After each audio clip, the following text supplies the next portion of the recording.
Selamat datang di Fokus Berita Minggu ini, saya Selin.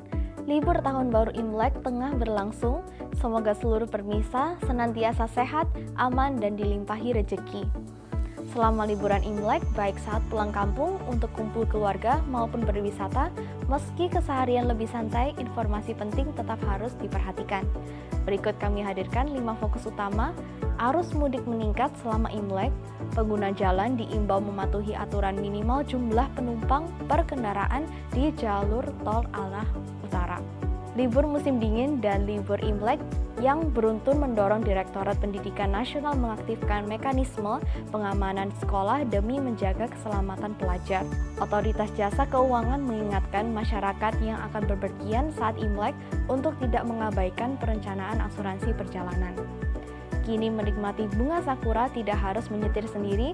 Festival Sakura Wuling menyediakan layanan transportasi khusus dan Museum Patung Kayu San'i menghadirkan pameran Shio Tahun Kuda menampilkan kekayaan seni kerajinan tradisional.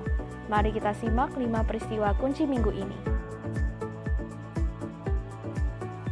Arus mudik Imlek meningkat, aturan jumlah penumpang diberlakukan di jam tertentu selama libur Imlek 9 hari.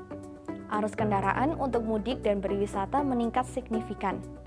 Badan Pengelola Jalan Tol memperkirakan lalu lintas arah utara mencapai puncak pada hari ketiga dan keempat Imlek dengan kepadatan utama di Jalan Tol Nasional nomor 1 dan nomor 3, sementara arus arah utara di Tol nomor 5 juga diprediksi meningkat dari hari ke hari.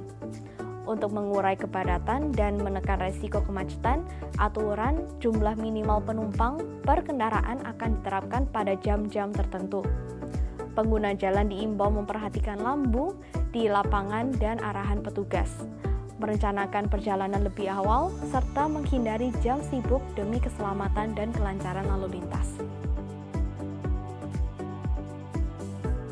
Libur musim dingin dan Imlek tiba, mekanisme keamanan pelajar diaktifkan seiring libur musim dingin dan Imlek yang beruntun. Waktu aktivitas pelajar di luar sekolah meningkat. Direktorat Pendidikan Nasional menyatakan telah mengaktifkan mekanisme pengamanan selama liburan dengan pusat keamanan sekolah siaga 24 jam sepanjang libur musim dingin dan Imlek, serta tetap berkoordinasi dengan sekolah di semua jenjang. Orang tua juga diimbau lebih memperhatikan aktivitas anak, termasuk rencana berpergian, pekerjaan paruh waktu, dan penggunaan internet, serta mewaspadai keselamatan lalu lintas dan penggunaan listrik di rumah agar liburan berjalan aman. Otoritas Jasa Keuangan imbau persiapkan asuransi perjalanan untuk wisata saat Imlek. Banyak masyarakat telah merencanakan mudik atau perjalanan wisata domestik maupun luar negeri. Otoritas Jasa Keuangan mengingatkan, selain mengatur transportasi dan akomodasi, perencanaan asuransi perjalanan sebaiknya dilakukan sejak awal. Asuransi perjalanan dapat melindungi resiko kecelakaan selama perjalanan, sementara untuk ke luar negeri disarankan mempertimbangkan perlindungan biaya medis darurat. Resiko seperti keterlambatan penerbangan, keterlambatan bagasi, atau pembatalan perjalanan juga dapat diminimalkan melalui asuransi ketidaknyamanan perjalanan. Masyarakat diminta membaca ketentuan polis dengan saksama untuk memastikan cakupan dan pengecualian. Bus wisata Sakura, opsi praktis selama Festival Sakura Wuling. Festival Sakura Wuling 2026 berlangsung selama 17 hari dengan penerapan pembatasan lalu lintas. Kendaraan pribadi tidak diperkenankan masuk langsung ke area taman. Pemerintah Kota Taichung menyiapkan bus khusus wisata Sakura dan skema perpindahan transportasi umum. Sekaligus menghadirkan tiket terpadu yang menggabungkan transportasi dan tiket masuk. Dengan skema ini, pengunjung dapat menikmati sakura di Wuling Farm tanpa harus menyetir sendiri. Pemerintah kota mengingatkan, tingginya minat kunjungan membuat perencanaan perjalanan sejak dini sangat dianjurkan. Museum Patung Kayu San'i hadirkan pameran Shio Tahun Kuda menyambut Tahun Kuda. Museum Patung Kayu San'i menghadirkan pameran bertajuk Wooden Horse in Slow Motion, pameran patung kayu Tahun Kuda, menampilkan 72 karya.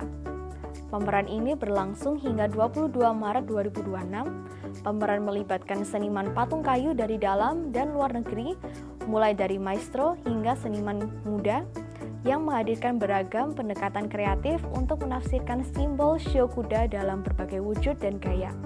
Terima kasih telah menyaksikan Fokus Berita minggu ini. Di tahun yang baru ini, semoga segala urusan berjalan lancar dan sukses, dan saat bersilaturahmi, mudik maupun berlibur, semoga selalu diberi keselamatan dan kelancaran. Taiwan Immigrants Global News Network menemani Anda mengikuti perkembangan terkini, memahami Taiwan sekaligus menghubungkan dunia.